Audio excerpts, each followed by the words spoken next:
Kalau Anda masih pakai teori 7 ways untuk menekan pemborosan di pabrik, Anda ketinggalan zaman. Jangan salah, di industri modern saat ini, teorinya sudah berkembang menjadi 8 ways. Satu ways tambahan ini sering banget tidak disadari, padahal bikin efisiensi lini produksi hancur pelan-pelan. Di video ini, kita akan bedah tuntas apa saja ke-8 ways tersebut lewat singkatan unik yang gampang banget diingat, downtime. Pastikan tonton sampai habis kalau Anda mau tahu rahasia efisiensi pabrik kelas dunia. Oke, kita bedah satu persatu ya. Apa itu singkatan dari downtime? D untuk defect, yang artinya cacat produk. Ini jelas, produk gagal atau salah rakit yang bikin kita harus kerja 2 kali untuk rework. Ini buang-buang waktu dan biaya. O untuk overproduction, yang artinya produksi berlebih. Artinya, membuat barang melebihi pesanan. Akibatnya apa? Gudang penuh, modal tertahan, dan resiko barang rusak sebelum terjual. W untuk waiting, atau menunggu. Operator bengong nunggu material datang, atau mesin mati karena nunggu teknisi perbaikan. Ingat, di pabrik, waktu adalah uang. N, non-utilized talent. Nah, ini dia ways ke-8 yang paling sering diabaikan. Ways ini terjadi karena perusahaan gagal memanfaatkan ide, bakat, atau keterampilan karyawannya.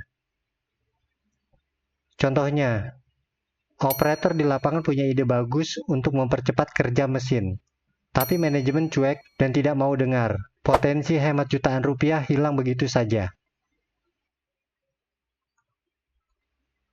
T untuk transportation atau transportasi. Artinya, pemindahan barang atau material yang terlalu sering atau jaraknya terlalu jauh antar stasiun kerja. I untuk inventory atau persediaan berlebih. Maksudnya, bahan baku menumpuk terlalu banyak di gudang. Ini bikin cash flow macet dan mempersempit area kerja. M untuk motion atau gerakan tidak perlu. Artinya, gerakan fisik operator yang tidak efisien. Misalnya, posisi tools terlalu jauh, jadi operator harus membungkuk atau berjalan berkali-kali hanya untuk mengambil obeng. I untuk excess processing atau proses berlebih. Maksudnya, memberikan kualitas atau proses yang tidak diminta konsumen. Contohnya, memoles komponen mesin bagian dalam yang sama sekali tidak terlihat sampai mengkilap, padahal fungsinya tidak berubah. Mengapa ways ke-8, yaitu non-utilized talent, itu krusial banget? Kita ambil contoh dari industri otomotif seperti Toyota. Mereka bisa memangkas ribuan jam kerja bukan karena manajernya jenius, tapi karena mereka mendengarkan masukan terkecil dari operator lini terbawah lewat sistem Kaizen. Jadi, percuma Anda benahi mesin melalui TPM atau atur kerapian pabrik melalui 5S, kalau potensi dari SDM atau manusianya sendiri malah Anda sia-siakan. Dari 8 jenis ways downtime tadi, mana yang paling sering Anda temukan di tempat kerja atau kampus Anda? Tulis di kolom komentar ya. Kalau Anda mau tahu lebih dalam tentang fondasi awal sebelum teori ini berkembang, Anda wajib menonton video saya yang membahas detail 7 ways tradisional di sini.